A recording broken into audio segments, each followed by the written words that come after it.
What's up, everybody? Belligerent here with another Bloodline video. Let's jump into it. Before we get started real quick, I'm going to throw two things at you. Two different codes. The first one that you see up at the top of your screen right now is our Discord invite code. Go ahead, come on over, join our Discord community. A lot of people want to talk to me, ask questions, stuff like that about comps, or have other questions about the game. And I kind of get questions from all over the place, which is great. I love your questions. I want to see them like I enjoy seeing them on the YouTube comments. But Discord might make it a little easier to communicate with me, to ask questions, have some conversation. So if you want to join our Discord community, take this code that you see up at the top of your screen and come on over and join us. The second code I'm dropping you is the invite code for Bloodline. If you have an account that has not yet reached stage 320, go ahead, take this account. I'm going to show you right here. Jump on over to the community tab. You see the community tab over on the left-hand side. It says Goat ID, Mail, Feature Preview, Quests, and Community. So if you tap on that community tab, then down at the bottom you see three options: community, invitation code, and rewards. We're going to hop into invitation code, and then you see the little text box there that says please enter the invitation code. So take this code that I'm giving you down here at the bottom, enter it into that invitation code, hit confirm. When you complete campaign stage 3-20, we'll both get some rewards. You'll get 100 diamonds, 10 construction contracts, and 200,000 bread for your workers in your districts. So do that, and now let's jump on into this video. All right, let's jump into this video. You know what it is. It's another clan video. We got to do this. New clan coming out, the Scorching Fire Clan. So we're going to take a look at these yet. They're not technically available in the game yet. I think the event goes live in a day from the time of this recording. But we have them in the codex. There's also been a video released from Bloodline, from the game itself, kind of displaying their skills. So let's take a look. We're going to do what we do. If you've watched any of my other clan videos, you know how we do this. We take a look at both champions. We take a look at their kits, how they fit into their positions, and we make a decision. If you can only choose one, which one are you going to choose? We do not fence sit in the clan videos. We pick one and only one at the end of the video. That does not mean the other one is bad. That does not mean you can't use the other one. This is just giving you what my preference is, reading through the codex. Now, some of the videos we're going to have to go back and redo in our clan series. I'm sure you guys, if you followed these videos, know that there's some that need to be revisited. Because what we did initially is we went through and we read the skills as they are written in the game, and we kind of took the text as what we assumed they were going to be, and they were going to be fixed. But now it appears as if the abilities are kind of as they are, and the text is what needs to be updated. So we'll have to go back and revisit. I don't know if we're going to revisit all the clans. Maybe I'll just revisit the clans who have, like the Karg, whose ultimate doesn't do exactly. Anyway, we're getting off track. We gotta do some of that, but we look at the kit. Being this is a new clan, should hopefully be accurate. So let's take a look here. We're looking at them. Oh, by the way, I always throw this disclaimer in. We're looking at the codex. What does that mean? Say it with me. It means we are looking at the 15-star mythic version at level 600. Basically, this is a completely maxed out version. So when you look at these skills, the percentages are going to be much higher than what you will see until you hit 15-star level 600 mythic version. All right. The passive for the male.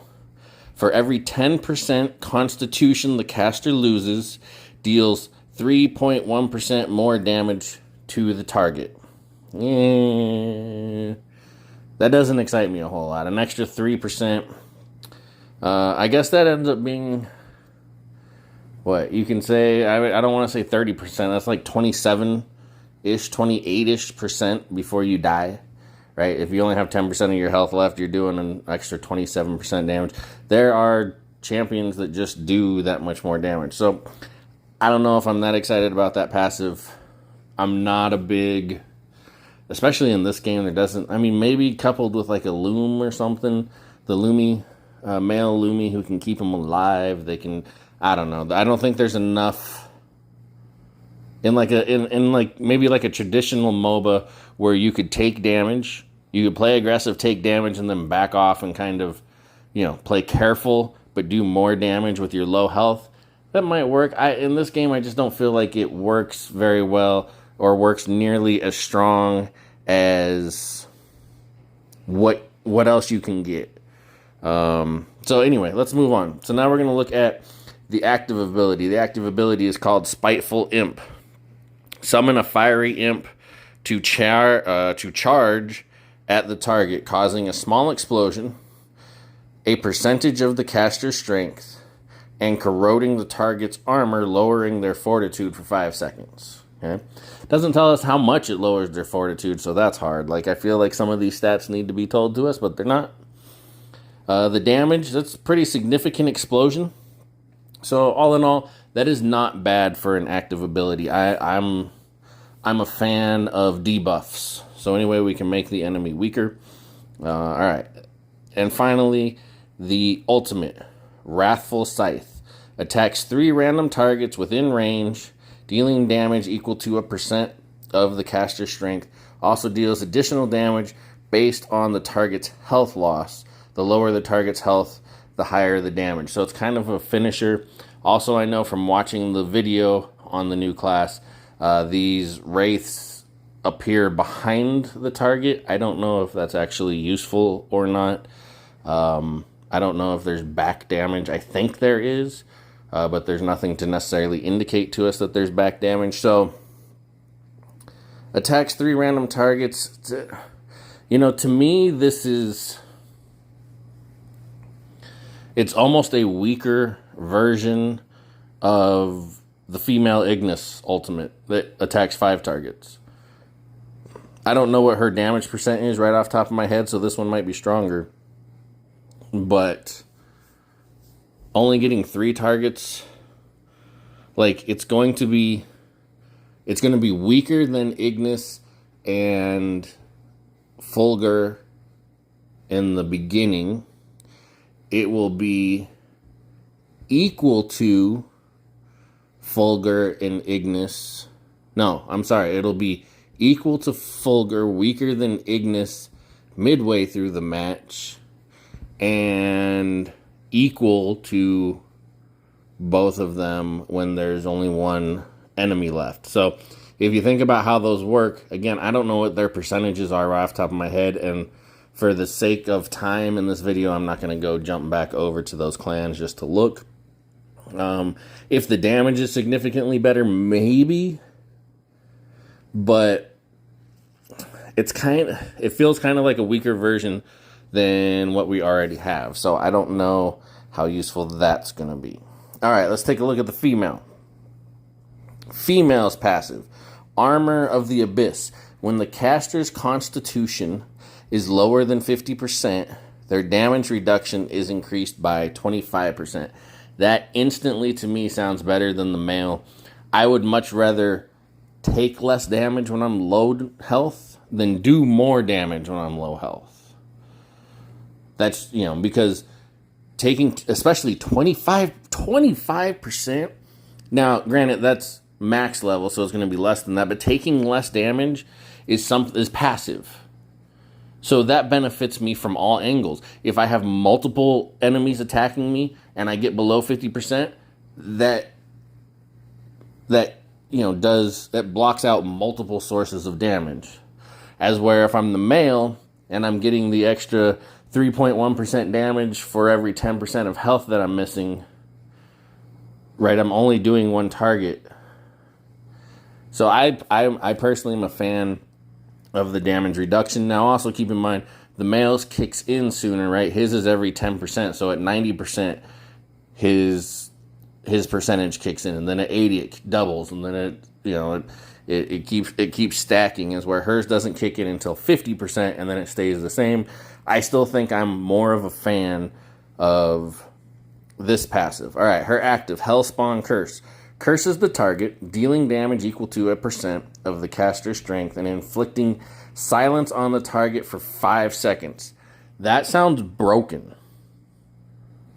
5-second silence, if it works. Now, I will say I am not exactly clear what silence does. I know in most games, silence prevents abilities from going off. It doesn't feel like that's what it's doing in these. I have had my female orc do her spinny spin thing while standing in the Zace's, the male Zace's ultimate that is supposed to silence her. I've seen her do it, so I don't know exactly what the silence does, but silencing a reliable silence for 5 seconds, I like that. So I like that. I do like that. I'm not sure about silence and the mechanic in this game, but you just kind of silence from what I know. I like that. All right, ultimate. Spectral Storm. Summons a horde of wraiths that deal damage equal to a percentage of the caster's strength to all enemies on the battlefield for 10 seconds. Recovers the caster's constitution by 30% of the total damage dealt. Holy bejesus. That, okay, a 10 I know it's less than 100%, even at max it's less than 100%, but that is like that's like if you get a 10-second Fulgur Storm, just less damage. Like 10% or 10 seconds of AoE and also getting 30% of that back in healing. Wow, that's impressive. That is very impressive. All right, so you can probably already tell, but we always ask this question at the end of the video. Which one are we taking? If you can only pick one, the male or the female. Now, again, this might change when they actually come out and I can actually play test them. But as of right now, going off of this, we're going with the female. To me, in my head, after reading through those abilities, it's not even a question. I think the female will be far superior to the male. Okay? So let me know in the comments what you think. If you agree, if you disagree, what you're excited about this clan. And I'm also going to throw this nugget out here, although in clan videos we don't usually talk traits. Okay? After watching the YouTube video, keep an eye out for this clan trait. I think this clan trait is going to be worthy of marrying onto other classes. I honestly don't know how strong their clan trait will be for them, because generally, if you don't know, their clan trait is they give energy to their entire team when they die. Generally, if your mages die, you're losing the match because your mages are generally your DPS. But I would really like to see that clan trait on my tanks, since that's who typically dies first.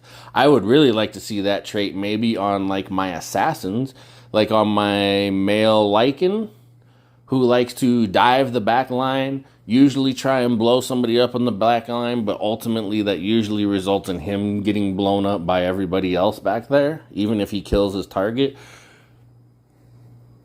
So just keep an eye out for that clan trait. We're going to make a clan trait video soon, but I'm just telling you now, keep an eye on this clan trait. I think it's going to be really good for marriage. I don't know how much I like it on this clan, but I think I like theory crafting it onto other champions. I am Belligerent. Like, comment, subscribe, tell a friend. Peace.